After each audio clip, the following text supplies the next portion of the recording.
Durant notre dernière leçon, nous nous sommes rendus compte de comment le second retour de Jésus serait.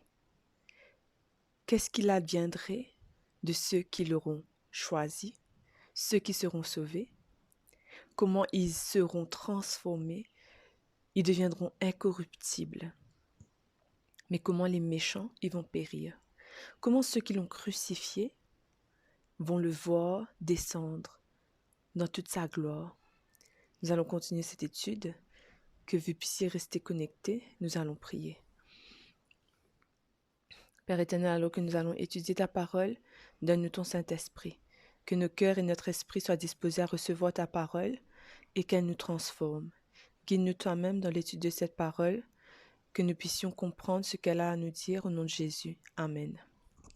La parole de Dieu nous dit que quand Jésus reviendra, nous serons élevés au ciel.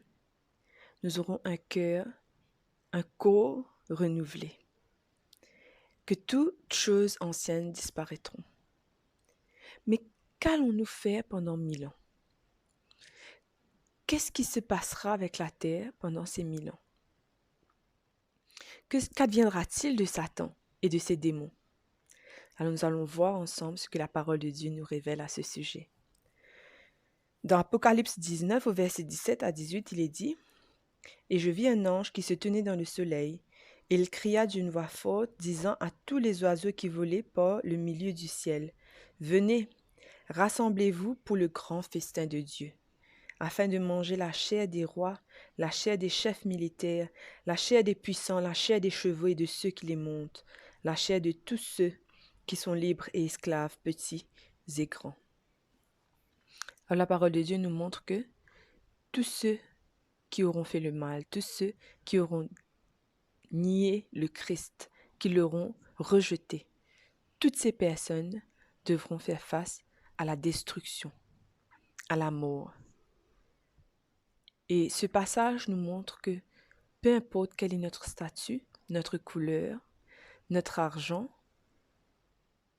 si nous sommes populaires ou pas, si nous sommes aimés ou pas, si nous sommes des directeurs, si nous sommes des propriétaires, peu importe tous ces éléments, même si nous sommes pauvres, la Bible nous dit, tous ceux qui auront rejeté le Christ périront. Dans Jérémie 4, au verset 23 à 27, que nous dit la parole de Dieu concernant l'état du monde. Parce que quand Jésus va revenir, il va nous prendre avec lui. Mais que se passera-t-il des maisons sur cette terre, des bâtiments, des beaux endroits, des merveilles de notre pays? Que se passera-t-il? Alors la Bible nous dit, « Je regarde la terre et voici, elle est informe et vide. Les cieux et leur lumière a disparu.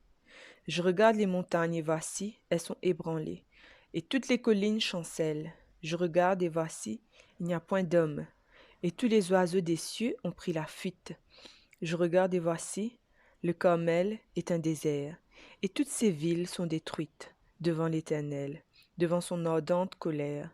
Car ainsi parle l'Éternel, toute la terre sera dévastée, mais je ne ferai pas une entière destruction. » Alors, la parole de Dieu nous donne des éléments qui sont communs à la Genèse. Pourquoi? Parce que la terre est informe et vide. Comme la terre était informe et vide dans le livre de la Genèse, de même, lorsque Jésus va revenir et que tout sera détruit sur cette terre, elle sera informe et vide. La lumière disparaîtra. Les montagnes seront ébranlées, détruites. Les collines vont chanceler, ne seront plus stables. Il n'y aura point d'homme. Pourquoi? Parce que simplement, toutes les belles créations de ce monde, les beaux bâtiments, les belles plages, tout cela disparaîtra. Tout cela sera écrasé, détruit.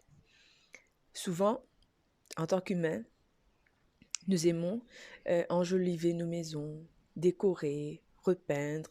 Chaque année, nous changeons le style de notre maison, les rideaux, les couleurs, ainsi de suite.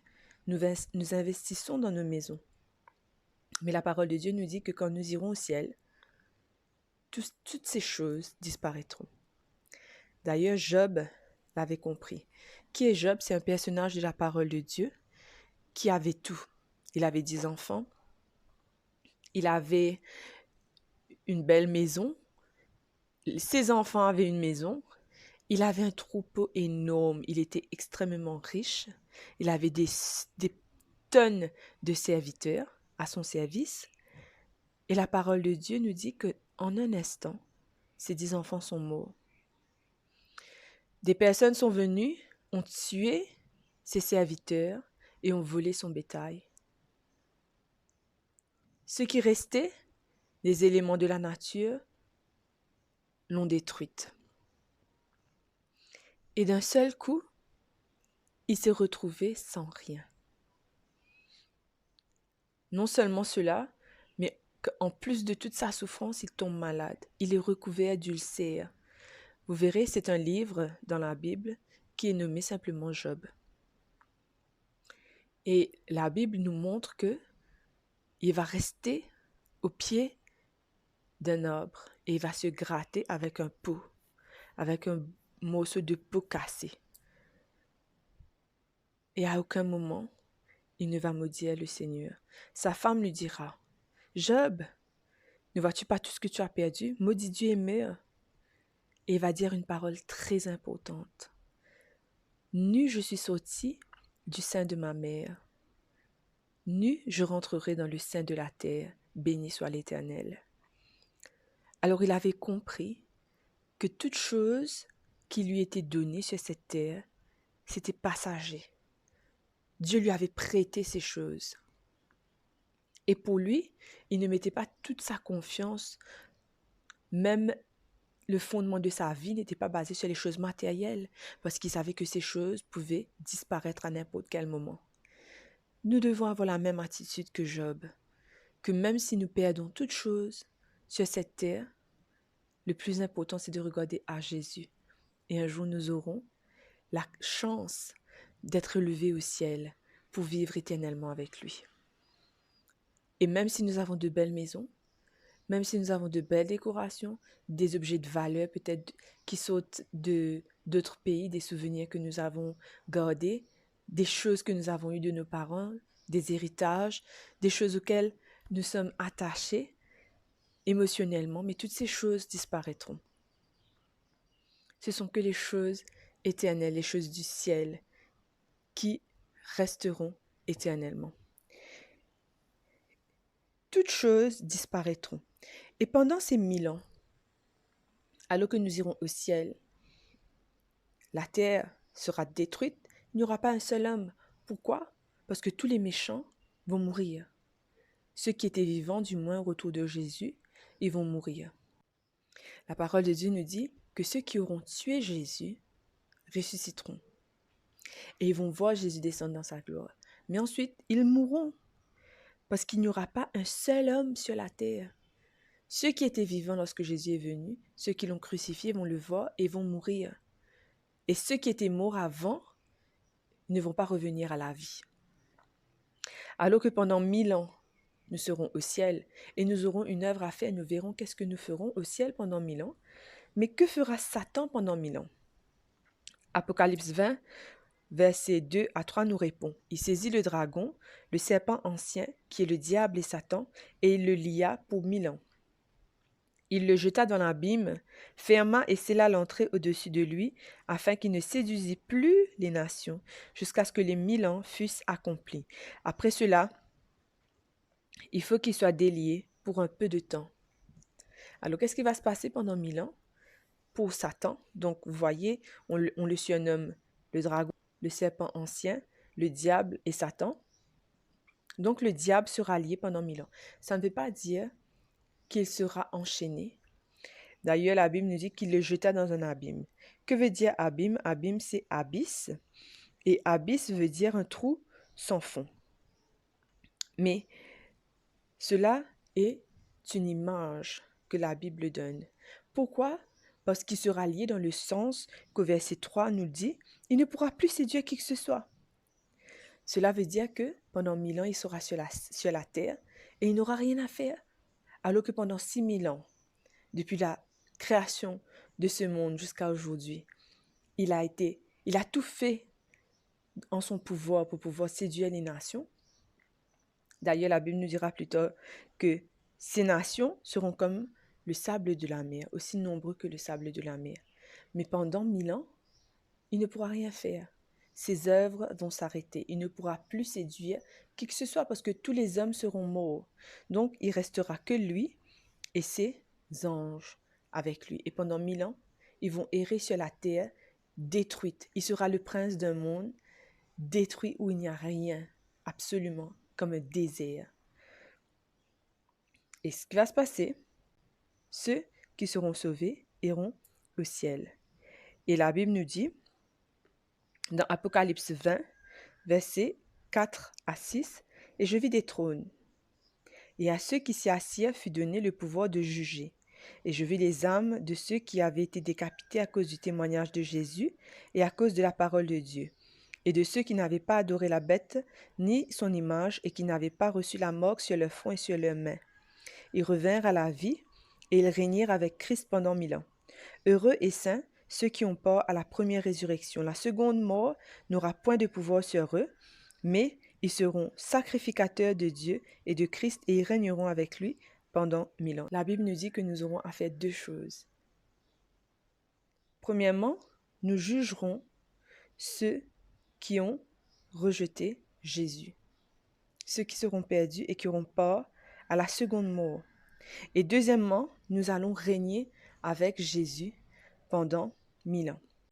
1 Corinthiens 4, verset 5 nous dit « C'est pourquoi ne jugez de rien avant le temps, jusqu'à ce que vienne le Seigneur qui mettra en lumière ce qui est caché dans les ténèbres et qui manifestera les desseins des cœurs. » Pourquoi c'est important de juger? Pourquoi le jugement est important? Parce que la dernière fois, nous avons appris ensemble comment de deux personnes qui sont en train de travailler, l'une sera prise, l'autre laissée dans son champ. De deux personnes qui sont en train de dormir, l'une sera prise, l'autre laissée. Cela signifie que nos amis, nos collègues, nos voisins, nos voisines, nos parents, nos frères, nos sœurs, notre conjoint, peut-être eux, ils ne seront pas des nôtres. Et nous devrons savoir pourquoi le Seigneur va mettre en lumière pour montrer pourquoi est-ce qu'ils n'ont pas été sauvés. Et toutes les actions qu'ils ont faites, tous les péchés qu'ils auront commis, seront dévoilés aux yeux de toute l'humanité depuis la création d'Adam et Ève jusqu'au retour de Jésus. Ça veut dire que c'était depuis 6000 ans jusqu'à son retour. Alors imaginez-vous, est-ce que nous n'avons pas péché? Est-ce que les chrétiens n'ont pas péché? Bien sûr, mais la parole de Dieu nous dit que quand nous demandons pardon, Dieu est fidèle et juste pour nous pardonner.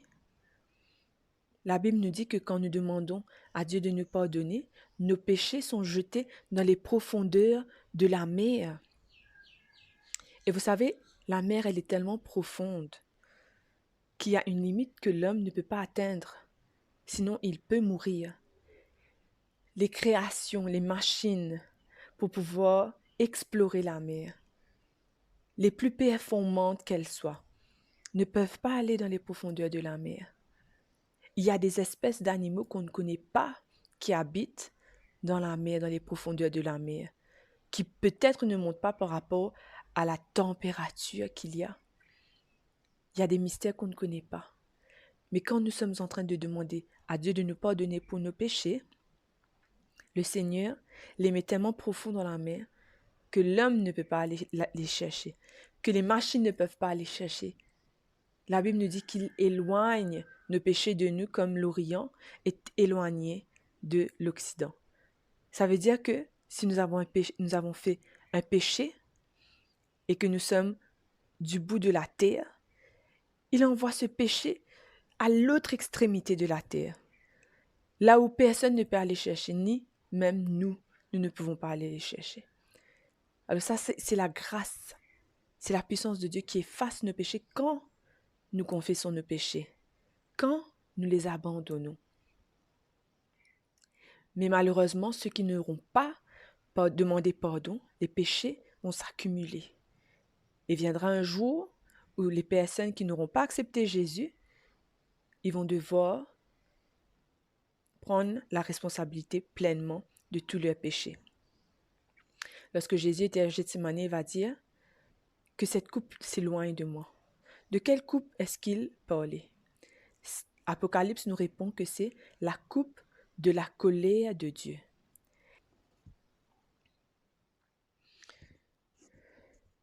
Et ce qui va se passer, c'est que ceux qui n'auront pas accepté Jésus, ils vont devoir boire cette coupe.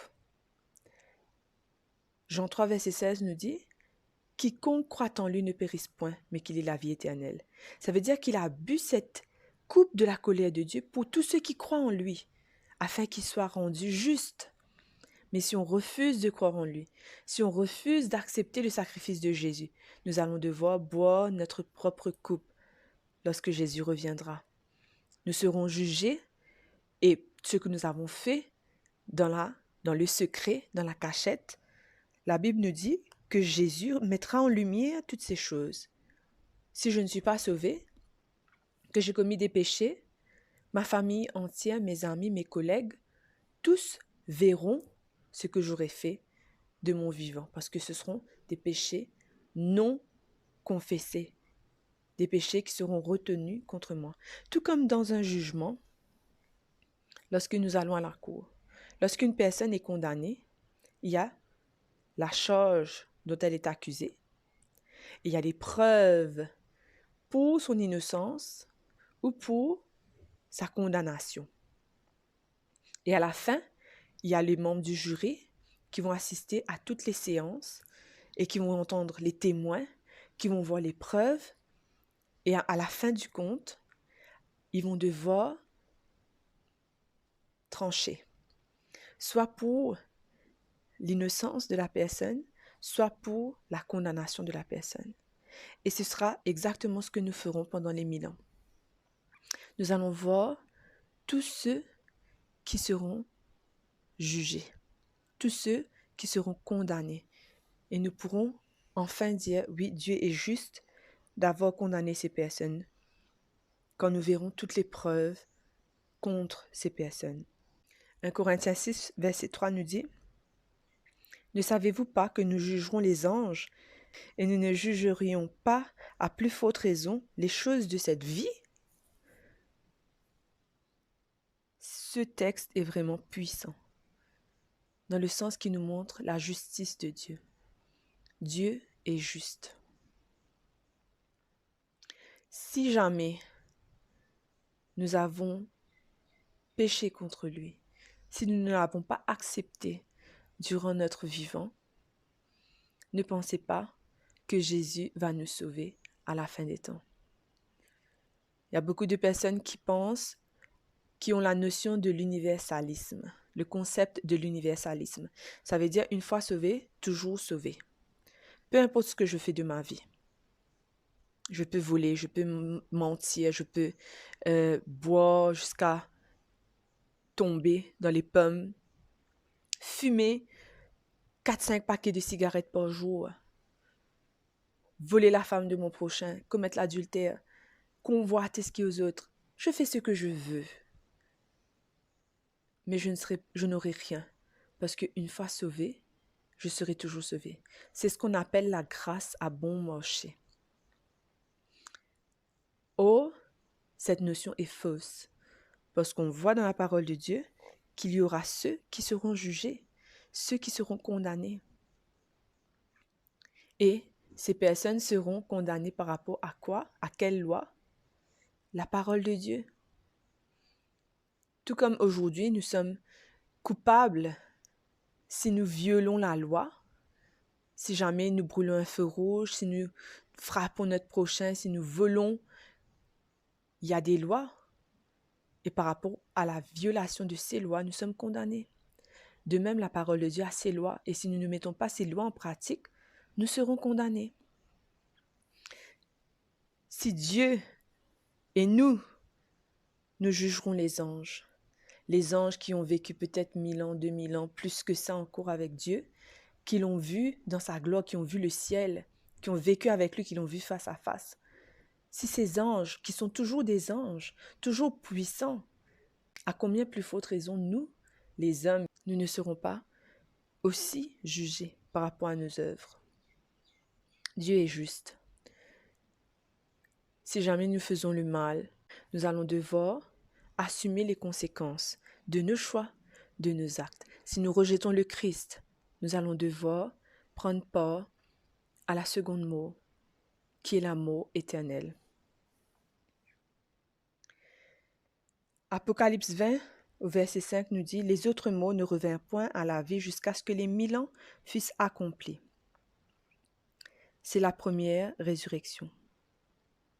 Et au verset 7, il est dit « Quand les 1000 ans seront accomplis, Satan sera relâché de sa prison. » Alors on voit qu'après 1000 ans, les morts vont être ressuscités. Et c'est à ce moment-là que Satan, il sera relâché de sa prison. Cette image que la Bible nous donne, parce qu'il pourra séduire à nouveau les nations. Apocalypse chapitre 20, verset 8, il est dit « Et il sortira pour séduire les nations qui sont aux quatre coins de la terre, Gog et Magog, afin de les rassembler pour la guerre. Leur nombre est comme le sable de la mer. » Alors la parole de Dieu nous dit que beaucoup de personnes vont se ranger dans le camp de Satan. Et malheureusement, ils vont se rassembler pour faire la guerre à Dieu. La même guerre qu'il y a eu lorsque Satan et ses anges se sont battus contre l'ange Michel et ils ont perdu cette guerre. Et Apocalypse 20, au verset 10 et 11, nous dit « Et le diable qui les séduisait fut jeté dans les temps de feu et de soufre, où sont la bête et le faux prophète, et ils seront tourmentés jour et nuit au siècle des siècles. Puis je vis un grand trône blanc, et celui qui était assis dessus, la terre et le ciel s'enfuirent devant sa face, et il ne fut plus trouvé de place pour eux. » Alors quel sera le sort de Satan? Il sera jeté dans les temps de feu et de soufre, et il disparaîtra pour l'éternité.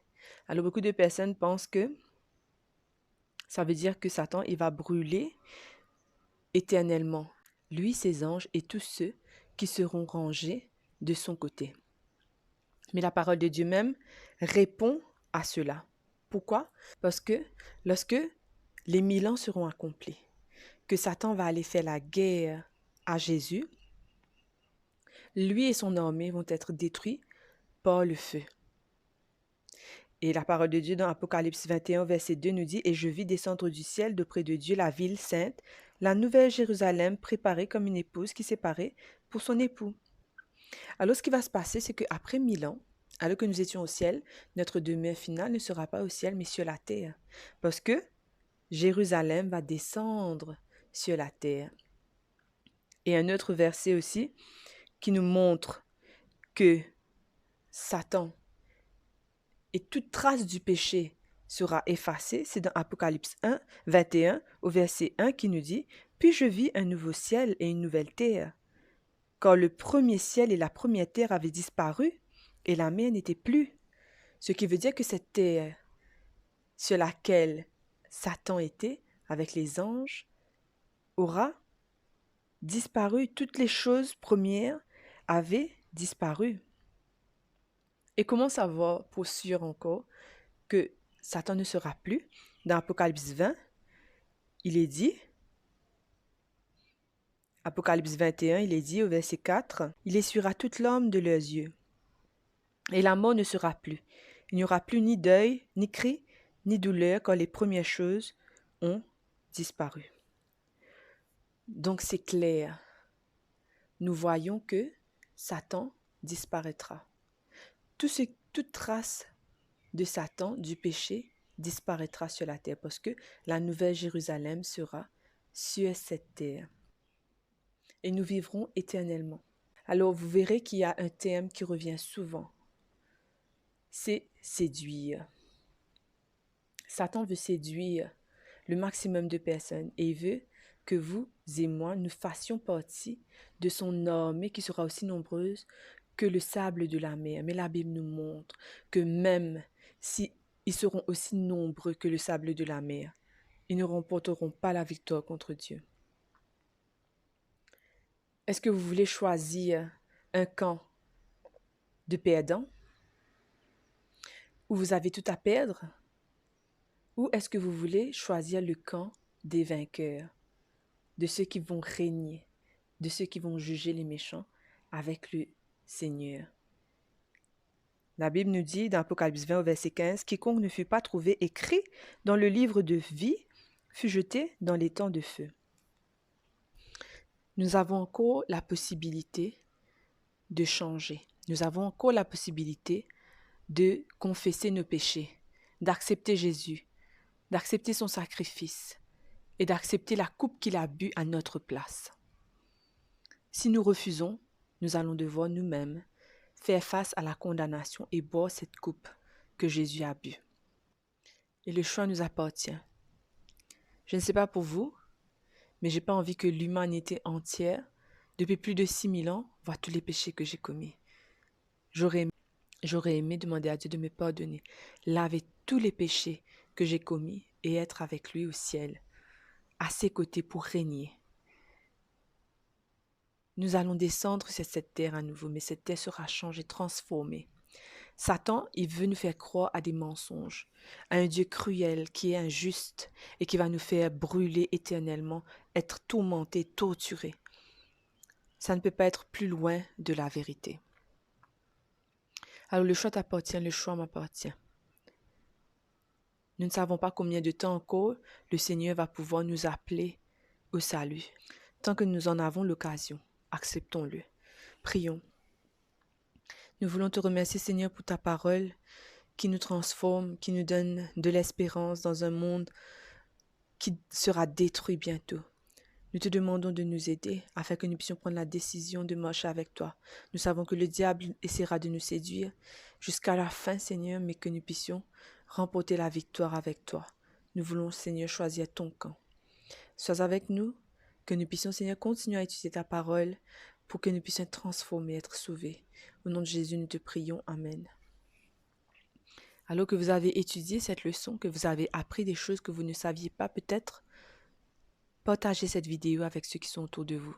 En un clic, simplement en partageant la vidéo sur WhatsApp ou sur Messenger, par n'importe quel autre moyen, vous pouvez faire que des personnes qui sont en train de croire à des faussetés connaissent la vérité et peuvent accepter le Christ dans leur vie et être sauvés éternellement. Que vous puissiez être des porteurs de lumière.